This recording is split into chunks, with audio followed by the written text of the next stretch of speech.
Hello दोस्तों, उम्मीद करता हूँ आप लोग सब ठीक हो गए। मेरा नाम उस्मान है और आप लोग देख रहे हैं एनिमे रैंक्स। तो यार ले आयो किसी एक के लिए नहीं बल्कि तुम सबके लिए हाजिमे नो ईप्पो एपिसोड नंबर 5। अगर अभी भी आप में से किसी ने पिछले एपिसोड नहीं देखी हुई तो उसका लिंक आप सबको डिस्क्रिप्शन में मिल जाएगा। इसके साथ ही साथ मैं आप सबको बता दूं, अगर ये वीडियो पे 5000 लाइक हिट होते हैं मेरी अगली हाजिमे नो ईप्पो की वीडियो 30 मिनट से ऊपर की होगी। क्योंकि मैं आप सबको बता दूं, हमारी वीडियो की लेंथ और ड्यूरेशन आपके लाइक और कमेंट पे डिपेंड करती है। तो चलो यार शुरू करते हैं। यार हमारी एपिसोड की शुरुआत वहीं से होती है जहाँ पे फूजी ईप्पो को मिशिमा से मिलाता है, पर यहाँ पे मिशिमा उल्टा ईप्पो से कहने लगता है कि मेरे होते हुए तुम फेदरवेट क्लास में कभी भी चैंपियन नहीं बन पाओगे, तो तुम्हें मैं एक सुनहरा मौका देता हूँ कि तुम यहाँ पे इसी वक्त अपनी क्लास को बदल डालो। और यहाँ पे ईप्पो भी काफी ज्यादा सीरियस होके कहने लगता है, नहीं मैं नहीं बदलने वाला, क्योंकि मैंने किसी से वादा कर रखा है कि मैं उसे रुकी ऑफ द ईयर के चैंपियन के लास्ट बैटल में मिलूंगा। ये बात मिशिबा को चुभने लगती है। अब हमें अगले सीन में अगले दिन के बारे में दिखाया जाता है जहाँ पे ईप्पो को जिम से फाइनली लाइसेंस मिल ही जाता है, उसके प्रोफेशनल बॉक्सर होने का सबूत। ये देख के ईप्पो को काफी ज्यादा खुशी होती है। हम देख पाते हैं ईप्पो से भी कई गुना ज्यादा खुशी यहाँ पे उल्टा चीफ को होती है कि मत भूलो चीफ ने ईप्पो को काफी मेहनत से ट्रेन किया है। सबके बाद ईप्पो जब खुशी से घर लौट के जा रहा होता है अपनी मदर की हेल्प करने बिजनेस में, तभी वो अपने ख्यालों में उन्हीं गुंडों के बॉस से टकरा जाता है। थोड़ी देर में उमज़ावा के चमचे भी यहाँ पे पहुंच जाते हैं। उमज़ावा ईप्पो से कहने लगता है, हम तुम पे थोड़ी बहुत नजर रख रहे थे और हमें मालूम पड़ा है कि तुमने बॉक्सिंग जिम को ज्वाइन कर रखा है। बताओ ईप्पो, क्या तुम ये सब कुछ इसलिए कर रहे हो ताकि तुम स्ट्रॉन्ग होके अपना बदला ले सको? इसी बीच में ईप्पो के हाथ से उसका प्रोफेशनल लाइसेंस जमीन पे गिर जाता है। जब वो गुंडे उस प्रोफेशनल बॉक्सर लाइसेंस पे अपनी नजरें दुराते हैं तो उनके पैरों तले जमीन खिसक जाती है। उन्हीं गुंडों में से एक कहने लगता है, भाई आजकल के दौर में सब कुछ पैसों का खेल है। सुनने में आता है कि तुम पैसों के दम से किसी भी चीज का लाइसेंस पा सकते हो। एक तरफ तो ये गुंडे उसका बॉक्सिंग लाइसेंस वापस भी नहीं करे और ऊपर से उस पर टूट भी पड़ते हैं। के बावजूद भी ईप्पो ने चोट नहीं पहुंचाना चाह रहा था, तो ईप्पो बस सिंपली उनके हमलों को आसानी से डॉज कर लेता है। तो देख के सभी लोगों के पैरों तले जमीन खिसक जाती है कि हमने दो ने एक साथ हमला किया और उसने इतनी आसानी से डॉज कर लिया। यहाँ तक ईप्पो अपनी जैगिंग स्पीड का इस्तेमाल करके उमिजावा के हाथ से आसानी से अपना लाइसेंस भी छीन लेता है। वो यहाँ से अपना सामान उठा के इसके बाद जाने लगता है और जाते जाते वो उन्हें कहने लगता है, मैं अभी इतना गिरा नहीं हूँ कि मैं बॉक्सिंग को सिर्फ इसलिए प्रैक्टिस करूँ कि मैं तुम जैसे गिरे हुए लोगों से अपना बदला ले पाऊँ। मैं बॉक्सिंग करता हूँ क्योंकि मुझे पसंद है।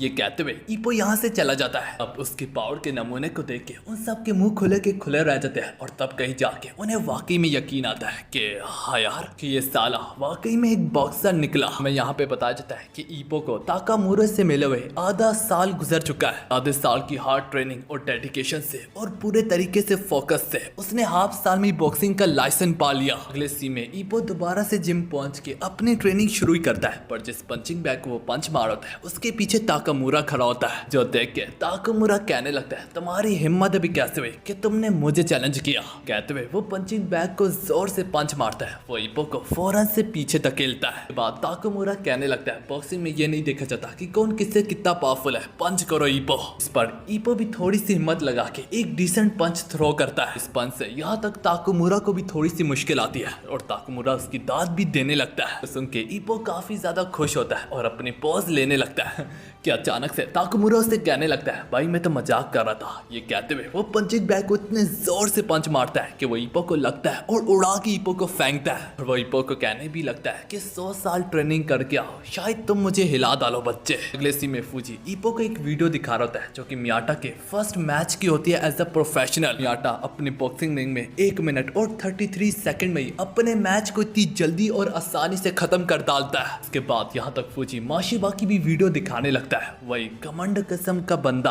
वो तो अपने फर्स्ट डेब्यू मैच में यहाँ तक मियाटा से भी पहले नॉकडाउन कर डालता है अपने दुश्मन को केओ से। ये सब देख के ईप्पो फौरन से अपनी ट्रेनिंग को लौट के चला जाता है ताकि वो उनसे पीछे ना रह जाए। थोड़ी देर में यागी और चीफ ईप्पो को अपने पास बुलाते हुए कहने लगते हैं, वो तुम्हारे लिए एक अच्छी खबर है, हमने तुम्हारे लिए तुम्हारा पहला अपोनेंट ढूंढ लिया एज ए प्रोफेशनल बॉक्सर। ये खबर सुन के पूरा का पूरा जिम एकदम से शांत हो जाता है। अब शांत क्यों ना हो, वो जो कि आधे ही साल में प्रोफेशनल बॉक्सर बन गया। भाई उसका पहला मैच है। जिम में अभी भी काफी सारे लोग हैं जो कि ईपो से बहुत पहले से यहाँ पे प्रैक्टिस कर रहे हैं, पर अभी तक वो प्रोफेशनल बॉक्सर बन ही नहीं सके।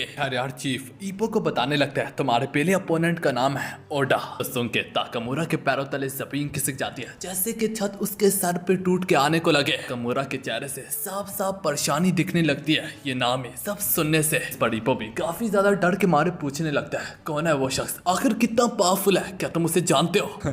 तो ताकामुरा तुरंत से इनकार करते हुए कहने लगता है नहीं, बस मैं इसलिए चौंक गया था क्योंकि इतना बेहुदा नाम मैंने आज तक नहीं सुना। यागी यहाँ पे ईपो से कहने लगता है चाहे जरूर ये तुम्हारा पहला मैच है, लेकिन इसका हरगिज ये मतलब नहीं कि ये ओदा का भी पहला मैच है। ओदा ने अब तक 5 मैचेस लड़े हुए हैं और उसमें से 3 जीते हैं और 2 हारे हैं। कहानी ओदा के जिम पे जाती है, जहाँ पे हमें वहां से मालूम पड़ता है कि ओदा ट्रेनिंग पे कम ध्यान देता है और ज्यादातर अपनी गर्लफ्रेंड के साथ वक्त बिताता है कि उसकी गर्लफ्रेंड तक उसे समझा रही होती है कि तुम्हारा अगला मैच आ रहा है, वो भी जल्द। हमें नहीं लगता कि तुम्हें प्रैक्टिस करनी चाहिए मेरे साथ डेट पे आने की बजाय।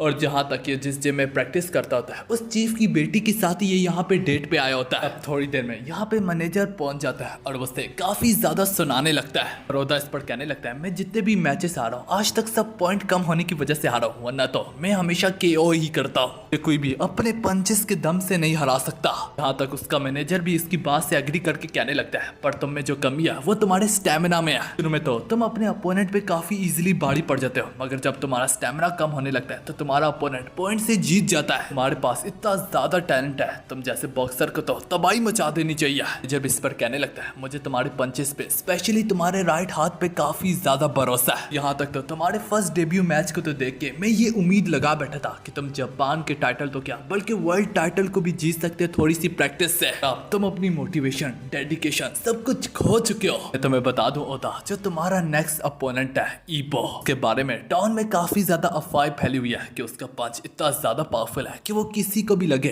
तो उसके होश ठिकाने आ जाते हैं। बिल्कुल तुम्हारी तरह उसकी स्पेशलिटी भी बिल्कुल राइट पंचेज है। मैनेजर उसे वार्न भी करता है अगर इसके बाद तुम एक और मैच हारे तो मैं तुमसे सारी उम्मीदें खो बैठूंगा और यहाँ तक तुम्हें दोबारा चांस भी नहीं दूंगा एज अ प्रोफेशनल रिंग में पार्टिसिपेट करने का। के साथ ही साथ वो अपनी बेटी को भी ले जाते हुए कहने लगता है मैं तुम जैसे लगट्ठू के साथ अपनी बेटी को भी नहीं छोड़ सकता, जिसका यहाँ तक फ्यूचर भी सिक्योर नहीं है। अगर तुम वाकई में इससे चाहते हो तो अपना मैच जीतो, अपने बॉक्सिंग करियर को सीरियस लो। कहानी ईपो पे जाती है और चीफ ईपो को काफी ज्यादा टफ ट्रेनिंग दे रहा होता है, उसके डेली रूटीन से भी कई गुना ज्यादा टफ। और जो ईपो होता है वो इससे भी कई गुना ज्यादा अपने जुनून से उभर आता है। वो कहता है कि मैं ज्यादा से ज्यादा दर्द को बर्दाश्त कर सकता हूँ। यहाँ पे ईपो को पंचेस सहने की ट्रेनिंग दी जा रही है। उसे यू हिट लेता देख के यहाँ तक दूसरे जिम मेंबर्स वालों को दर्द होने लगती है, मगर ईपो ना रुकता। ईपो की आंखों में हम वो भड़कते हुए शोले देख पाते हैं, वो जुनून और वो जज्बा भी। वो लगातार हिट लेता रहता और यहाँ तक उन्हें सहता भी चला जाता। यहाँ तक उसे इतना हिट लेता देख के ओकी और किमुरा में भी काफी ज्यादा जज्बा दौड़ने लगता है। वो भी अब बढ़ चढ़ के अपनी ट्रेनिंग में पार्टिसिपेट करने लगते हैं। अब रात के वक्त में आओकी और ताकामुरा ईपो की किमुरा की नूडल शॉप में ले आते हैं और हमें मालूम पड़ता है कि वहाँ पे ऑलरेडी ओडा की गर्लफ्रेंड भी बैठ के नूडल्स छक रही है। यहाँ पे आओकी ईपो को बताने लगता है भाई तुम इतनी चिंता मत करो क्योंकि मैं थोड़ा बहुत ओदा को जानता हूँ। आजकल ओदा अपनी ट्रेनिंग पे जरा भी ध्यान नहीं देता। ट्रेनिंग के मामले में वो हमेशा से खिसक लेता है। मेरे ख्याल से तुम उसे 1-2 पंचेस से ही नॉक डाउन कर डालोगे। ओदा की ये सारी की सारी बातें उसकी गर्लफ्रेंड रिको सुन रही होती है और उसे ये सुन के काफी ज्यादा दुख होने लगता है। और इसी तरह आओकी और किमुरा उसका काफी ज्यादा मजाक उड़ाने लगते हैं, ओदा को काफी बुरा भला भी कहने लगता है। सब सुनने के बाद रिको की आंखों में आंसू बढ़ने लगते हैं। ये सब सुन के अगले सीन में रिको अपने बॉयफ्रेंड के पास जाके उससे कहने लगती है ओदा तुम काफी वक्त से अपनी ट्रेनिंग को सीरियस नहीं ले रहे, अगर तुम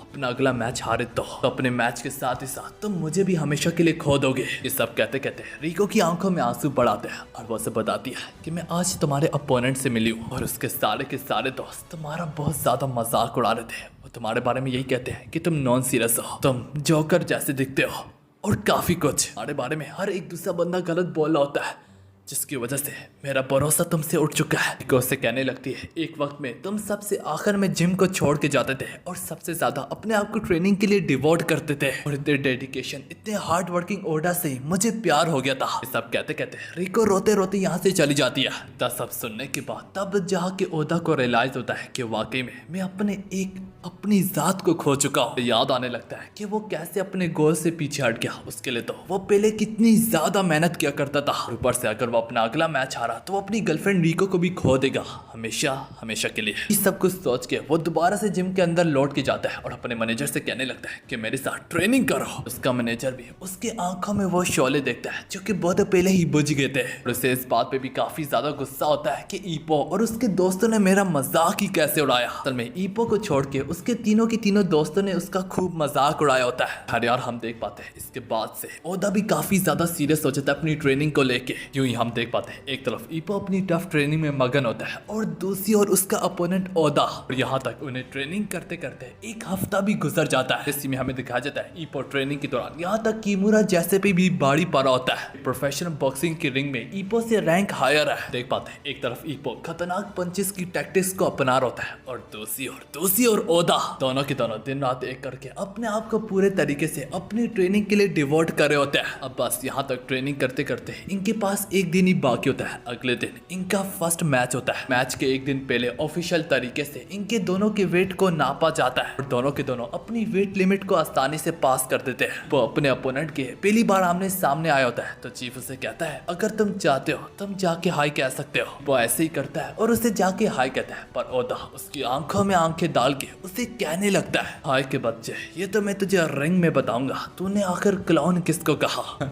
वो यहाँ पे ईपो पे गुस्सा है पर उसे गलत फैमिली हुई होती है क्योंकि मजाक तो ईपो के दोस्त उड़ा रहे थे उसका। ये सब कह के वो यहाँ से चला जाता है। खतरनाक फिजिक और बॉडी को देख के चीफ अपने मन में सोचने लगता है मेरे तो सुनने में आया था कि ओदा ट्रेनिंग ठीक तरीके से करता नहीं है और बात बात पे किसक लेता है। तो आखिर एक ही हफ्ते में इसका जिस्म बदल कैसे गया। एक ही हफ्ते में इसका जिस्म काफी ज्यादा सख्त हो चुका है पहले से। अगले सीन में हम ईपो को उसी दरख्त के नीचे खड़े हुए देखते हैं जहाँ से उसकी बॉक्सिंग करियर की कहानी शुरू हुई थी। यहीं से उसने पहली 10 पत्तियां को पकड़ के ताकुमुरा को काफी ज्यादा इम्प्रेस किया था। और अब आखिरकार देखते देखते वो वक्त आ जाता है, वो समय आ जाता है जिसको हर धड़कते हुए दिलों का इंतजार था। ईपो माकानाउची का फर्स्ट डेब्यू मैच। हाँ एक और चीज इनके साथ ये जो तीसरा बंदा है ना इसको याद रखना, ये बंदा आगे काफी बार दिखता है, इसका नाम नहीं बताया गया। देख पाते हैं ईपो ऑडियंस हॉल में एंटर करता है और अपने कदम जमाते हुए रिंग की ओर बढ़ने लगता है। यार माकानाउची ईपो के जिस्म को तो जरा देखो कितना ज्यादा शार्प और परफेक्ट हो चुका है। इसी के साथ ईपो रिंग में एंटर करता है, अपने ऊपर काफी तादाद में लाइटों की रोशनी पाता है। वह समझ जाता है लोगों की निगाहें अब उस पर टिकी हुई है। थोड़ी ही देर में ईपो यहाँ तक ओदा को अपने सामने पाता है। यूं ही दोनों फाइटर्स को इंट्रोड्यूस करवाया जा रहा होता है ऑडियंस से, जहाँ पे ये भी बताया जाता है कि ये ईपो माकानाउची का सबसे पहली बाउट होने को जा रही है। हम देख पाते हैं यहाँ पे ओदा की गर्लफ्रेंड के साथ ही साथ ईपो की साइड से मियाटा भी देखने आया होता है। अब दोनों की दोनों आमने सामने खड़े होते हैं एक दूसरे की आंखों में आंखें डाल के। सारी ऑडियंस के बीच में ओकी,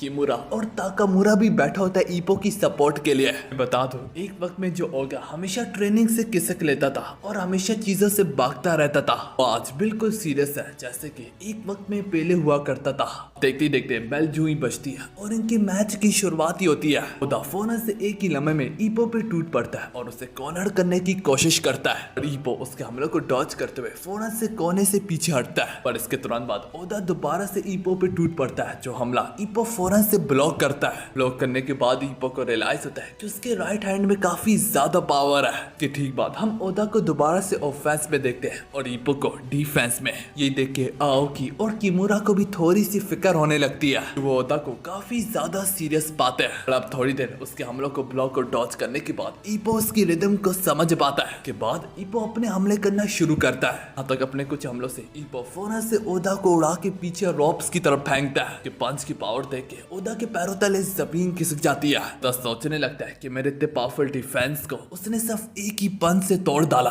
देखते ही देखते दोनों एक दूसरे पे टूट पड़ते हैं। उसी बीच में ईपो के मुंह पे एक पंच भी पड़ता है ओदा की तरफ से। और ये भी काफी ना होता है, ईपो का गार्ड जर्रा भी नहीं टूटता। ईपो दोबारा से उसके हमलों को ब्लॉक और डॉज करना शुरू कर डालता है। इसी बीच में बेल बजती है और फर्स्ट राउंड यहाँ पे खत्म होता है। अब यहाँ पे उसका मैनेजर ओदा से कहने लगता है कि पीछे ना हटना, क्योंकि पीछे हटोगे तो तुम्हें शायद से उसका काउंटर पंच लग सकता है। बस आगे बढ़ते रहो और इस मैच को फिनिश करो। इधर ही दूसरी ओर चीफ भी ईपो से कहने लगता है कि ऐसे मैच में जिसकी डेडिकेशन और जुनून और जज्बा ज्यादा होगा वही जीतेगा। अगली बार उसे अपने शोलों से भड़कती हुई आग से जला डालो ईपो। मैच को यहीं से दोबारा से कंटिन्यू किया जाता है। दोनों के दोनों फाइटर्स एक दूसरे पे टूट पड़ते हैं। दोनों के हमले एक दूसरे को लगते चले जा रहे होते हैं मेरे भाई लोगों। तभी ईपो अपने आप को संभालते हुए उसकी बॉडी में 2 लगातार हिट्स लगाता है जो कि काफी ज्यादा पावरफुल होती है। यहाँ तक पंच एक्सचेंज करते करते ईपो उसे कोने में धकेल डालता है। ये देख के ताकुमुरा कहने लगता है यह दोनों के बीच में डिफरेंस, ईपो की पंचेस उससे कई गुना ज्यादा पावरफुल है। हम देख पाते हैं ईपो अपने पंचेस के कारण उस पर भारी पड़ा होता है। ओदा के मैनेजर के साथ ही साथ खड़ा दूसरा शख्स ओदा से कहने लगता है तुम कोने में क्यों खड़े हो। ये देख के मैनेजर सोचने लगता है ईपो ने अपने खतरनाक पंचेस जो उसकी बॉडी में मारे हैं उस वजह से ओदा अपने पाँव को नहीं हिला पा रहा। चाहे जरूर अब दोनों के दोनों दोबारा से एक दूसरे के साथ पंचेस को एक्सचेंज करने लगते हैं मगर ईपो की पंचेस अभी भी ज्यादा पावरफुल होते हैं। ओदा को यहाँ तक ईपो की तरफ से काफी ज्यादा पंचेस भी पड़े होते हैं मगर वो गिनने का नाम तक नहीं ले रहा होता। उसे मालूम है अगर वो ये मैच हारेगा तो वो सब कुछ खो देगा, चाहे अगला बॉक्सिंग में लड़ने का चांस भी और अपनी गर्लफ्रेंड को भी। और यही सोच के वो गिनने का नाम तक नहीं ले रहा होता। दूसरी ओर ईपो ने भी कोई कच्ची गोलियां नहीं खेल रखी। ईपो को भी मालूम है कि अपना फर्स्ट डेब्यू मैच जीतना कितना ज्यादा जरूरी है। कहते हैं ना कि तुम्हारा फर्स्ट इंप्रेशन ही सब कुछ होता है। ईपो इस बात से अच्छे से वाकिफ है बॉक्सिंग की दुनिया में। अब यही सोच के ईपो लगातार गंदे किस्म के बारी बारी पंचेस को थ्रो करना शुरू करता है क्योंकि ओदा जैसे ना गिनने वाले शख्स को भी मजबूर कर डालता है कि वो भी यहाँ पे नॉकडाउन होके गिर जाता है। तो देखे आओकी और किमुरा को काफी ज्यादा खुशी होती है। ओदा की गर्लफ्रेंड रिको को काफी ज्यादा अब डर लगने लगता है। देख पाते हैं ओदा को मालूम है उसकी गर्लफ्रेंड भी देख रही है और उसका स्पिरिट अभी तक टूटा नहीं होता। ये अपनी काउंटडाउन 7 तक ही करता है कि ओदा दोबारा से अपने पैरों पे खड़ा हो जाता है। सब देख के उसके मैनेजर को भी काफी ज्यादा दुख होने लगता है कि उसे लग रहा होता है कि ईपो तो अब जीत ही जाएगा मगर फिर भी ओदा ने काफी ज्यादा मेहनत की है। फिर क्यों आखिर क्यों ही उसे आज ईपो जैसे खतरनाक फाइटर से लड़ना था। यहाँ पे ओदा की गर्लफ्रेंड रिको अपने मन में दुआएं मांग रही होती है कि उसका बॉयफ्रेंड ये मैच जीत जाए। अपने पैरों पे होता है, ये जानता होता है कि आज उसकी लास्ट बाउट होगी अगर वो हार जाए। मैच को दोबारा से यहाँ पे कंटिन्यू किया जाता है। ईपो उसका काम तमाम करने को इजार होता है कि ईपो का पैर फिसलता है मगर खुशकिस्मती से कैसे न कैसे करके ईपो अपने आप को संभाल ही लेता है। ये देख के ओकी किमुरा कहने लगता है शुक्र है उसने अपने आप को वक्त पे ही संभाल लिया। लेकिन हम देख पाते हैं अचानक से रेफरी मैच को ही स्टॉप कर डालता है। हमें यहाँ पे मालूम पड़ता है ईपो जब गिरने वाला था तो ओदा ने उस पे एक हमला किया था क्योंकि सीधा ईपो की आंख पे था मगर खुशकिस्मती से ईपो की आंख बच जाती है। साइड पे थोड़ा सा कट आता है। देख के रेफरी कहने लगता है अगर तुम थोड़ा ज्यादा स्लिप होते तो ये पंच सीधा तुम्हारी आंख पे लगता और तुम्हारी आंख हमेशा के लिए चली जाती। कि सारी सी बात है ओदा की भी पंचेस काफी ज्यादा पावरफुल है स्पेशली उसका राइट। यही देख के रेफरी अब यहाँ तक डॉक्टर को भी बुला लेता है। ये देख के ताकुमुरा कहने लगता है अगर ईपो की आंख ने जरा भी इंजरी ली होगी जो कि सीरियस होगी तो डॉक्टर वहीं पे मैच को रुकवा देगा। एग्जामिन करने के बाद डॉक्टर कहने लगता है ये तुम्हारी आंख के साथ ज्यादा इंटरफेयर नहीं करेगी तो इसलिए मैं मैच को जारी कर रहा हूँ। अगर तुम्हारी आंख से खून बहने लगा तो मैं इस फाइट को रुकवा दूंगा। इसी के साथ अब दोनों की फाइट को कंटिन्यू किया ही जाता है कि यहाँ तक सेकंड राउंड भी खत्म हो जाता है। जो मौका देख के चीफ फौरन से ईपो के जख्म पे ठंडी ठंडी आइस क्यूब रखने लगता है ताकि खून को रुकवा दिया जाए। इसके साथ ही साथ ब्लड स्टॉपर भी ईपो की आंख के साथ लगाया जाता है। चीफ यहाँ तक अपने एक्सपीरियंस के मुताबिक ईपो का खून को आसानी से ब्लॉक कर डालता है। ये देख के ताकुमुरा भी चीफ की दाद देने लगता है। राउंड 3 की शुरुआत होती है और ओदा की टांगे काफी ज्यादा डैमेज लेने की वजह से काम प्री होती है। इसे मालूम पड़ता है कि ईपो ठीक तरीके से 1-2 खतरनाक पंचेस लगा दे तो ओदा अपने पैरों पे गिर जाएगा और ये मैच खत्म हो जाएगा। और अगर ओदा ने यहाँ पे इतनी ज्यादा स्टेमिना की ट्रेनिंग ना की होती तो ओदा यहाँ पे कब का हार चुका होता। देखने से ही लग रहा होता है कि ये मैच यहाँ पे थर्ड बाउट में खत्म हो जाएगा या फिर ईपो की आंख से खून बहेगा या फिर उसका अपोनेंट ग्राउंड को छू के बेहोश हो जाएगा। मैच की शुरुआत होती है। ईपो का पंच फौरन से ओदा के मुंह पे लगता है। उसके बाद ईपो उसके पंचेस को जूझू डॉज कर होता है। चीफ चिल्लाते हुए कहने लगता है वो तुम्हारी राइट आई पे टारगेट कर रहा है, अपनी राइट आई को बचा के रखो। यहाँ पे ईपो अपनी लेफ्ट आई को बचाने के चक्कर में सही तरीके से बाउट नहीं लड़ पा रहा होता। जो उसने अपना एक हाथ अपनी आंख के साथ रखा हुआ है पंचेस को ब्लॉक करने के लिए। मालूम पड़ता है ईपो की तेजी से मूवमेंट करने की वजह से भी ईपो की आंख से खून बहना शुरू हो जाता है। कि अब अचानक से ईपो अपनी राइट साइड को पीछे करते हुए अपनी लेफ्ट साइड को आगे करता है और ऐसी पोजीशन को बॉक्सिंग में साउथ पा पोजीशन कहा जाता है। देख के आओकी और किमुरा को चिंता होने लगती है क्योंकि ईपो अपने राइट हैंड का कम इस्तेमाल कर पाएगा और मत भूलो उसका राइट हैंड ही सबसे ज्यादा पावर रखता है। उल्टा ताकुमुरा खुश होते हुए कहने लगता है मुझे काफी अच्छा लगता है जब कोई बॉक्सर रिस्क लेता है। इसके ठीक बाद ओदा अपने हैवी पंचेस पे शिफ्ट हो जाता है जिससे ईपो को मुश्किल होने लगती है। ईपो की आंख से काफी ज्यादा खून बहता चला जा रहा होता है। यहाँ तक ओदा इसी तरीके से ईपो को कोने में धकेल के काफी ज्यादा पंचेस की बारिश कर डालता है। ईपो उन्हें बस मुश्किलों से ब्लॉक ही कर पा रहा होता है। वो अपनी लेफ्ट में जैगिंग्स करते हुए काफी ज्यादा मुश्किल आ रही होती है पर उसे याद आता है कि जैगिंग तो उसका पहला रास्ता था यहाँ तक पहुंचने के लिए। बस रेफरी ईपो के लिए मैच को रुकवाने को ही जा रहा होता है क्योंकि उसकी आंख से काफी ज्यादा खून बह रहा होता है। इससे पहले ईपो का खतरनाक किस्म का जैब फोना से ओदा के मुंह पे लगता है। ईपो ने एक वक्त में जिस तरह से 10 पत्तों को पकड़ा था उसी स्पीड से ईपो उसके मुंह पे जैगिंग की बारिश कर डालता है। एक ही लम्हे में एक ही सेकंड में 10-10 हिट देना काफी ज्यादा खतरनाक हो सकता है दूसरे बॉक्सर के लिए। बस ईपो अपने राइट हैंड का इस्तेमाल करने को ही जा रहा है। उसका पावर पंच के इसी बीच में रेफरी बीच में आते हुए मैच को ही रुकवा देता है। तो देख के चीफ के पैरों तले जमीन खिसक जाती है और ओदा का मैनेजर काफी ज्यादा खुश होने लगता है कि वो जीत गए। पर हमें बाद में मालूम पड़ता है रेफरी ने मैच इसलिए नहीं रुकवाया होता कि ईपो की आंख से खून बह रहा है बल्कि मैच तो इसलिए रुकवाया होता है कि ओदा कब का बेहोश हो चुका है और उसकी जैगिंग उसके मुंह पे पड़ती जा रही थी। इसी तरह ईपो की फर्स्ट बाउट यहाँ पे खत्म होती है और यहाँ तक ईपो को विनर भी डिक्लेयर कर दिया जाता है। देख के सारे लोग पूरे के पूरे लोग तालियां बजाने लगते हैं ईपो माकनाउची के लिए। सारे लोग ईपो को चीयर करने लगते हैं ऑडियंस में बैठ के कि क्या गजब किस्म का फर्स्ट मैच तुमने हमें दिया। वो उससे कहने लगते हैं कि इस साल के रूकी किंग के चैंपियन तुम ही बनना, हम तुम्हारे लिए ही वोट करेंगे। तो भी यहाँ तक उन्हें ग्रीट करने लगता है और इसी के साथ हमारी ये वाली एपिसोड यहाँ पे खत्म होती है।